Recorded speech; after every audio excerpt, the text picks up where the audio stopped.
ہمیں ابو طیاح زبعی سے خبر دی، انہوں نے کہا ہمیں حضرت انس بن مالک رضی اللہ عنہ نے حدیث سنائی کہ رسول اللہ صلی اللہ علیہ وسلم مدینے تشریف لائے تو مدینے کے بالائی حصے میں اس قبیلے میں فروکش ہوئے جنہیں بنو عامر بن عوف کہا جاتا تھا، اور وہاں 14 راتیں قیام فرمایا۔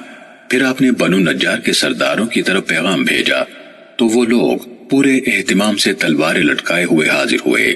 انس رضی اللہ عنہ نے کہا گویا میں رسول اللہ صلی اللہ علیہ وسلم کو آپ کی سواری پر دیکھ رہا ہوں، ابو بکر رضی اللہ عنہ آپ کے پیچھے سوار ہیں اور بنو نجار کے لوگ آپ کے ارد گرد ہیں، یہاں تک کہ آپ نے سواری کا پالان ابو ایوب رضی اللہ عنہ کے آنگن میں ڈال دیا۔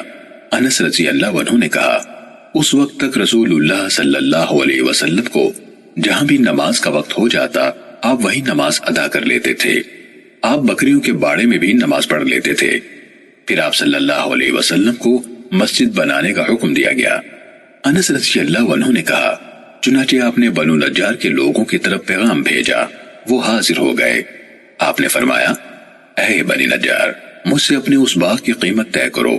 انہوں نے جواب دیا نہیں، اللہ کی قسم ہم اس کی قیمت صرف اللہ تعالیٰ سے مانگتے ہیں۔ انس رضی اللہ عنہ نے کہا اس جگہ وہی کچھ تھا جو میں تمہیں بتا رہا ہوں، اس میں کھجوروں کے کچھ درخت، مشرکوں کی چند قبریں اور ویرانہ تھا۔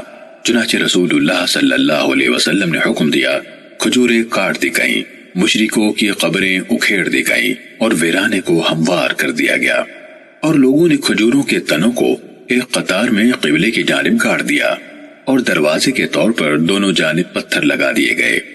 انس رضی اللہ عنہ نے کہا اور لوگ یعنی صحابہ رجزیہ اشعار پڑھ رہے تھے اور رسول اللہ صلی اللہ علیہ وسلم ان کے ساتھ تھے، وہ کہتے تھے اے اللہ بے شک آخرت کی بھلائی کے سوا کوئی بھلائی نہیں، اس لیے تو انصار اور مہاجرین کی نصرت فرما۔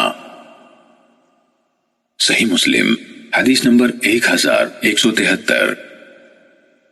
معاذ عنبری نے کہا ہمیں شعبہ نے حدیث سنائی، انہوں نے کہا مجھے ابو طیاح نے حضرت انس رضی اللہ عنہ سے حدیث سنائی کہ رسول اللہ صلی اللہ علیہ وسلم مسجد بنانے سے پہلے بکریوں کے باڑے میں نماز پڑھ لیا کرتے تھے۔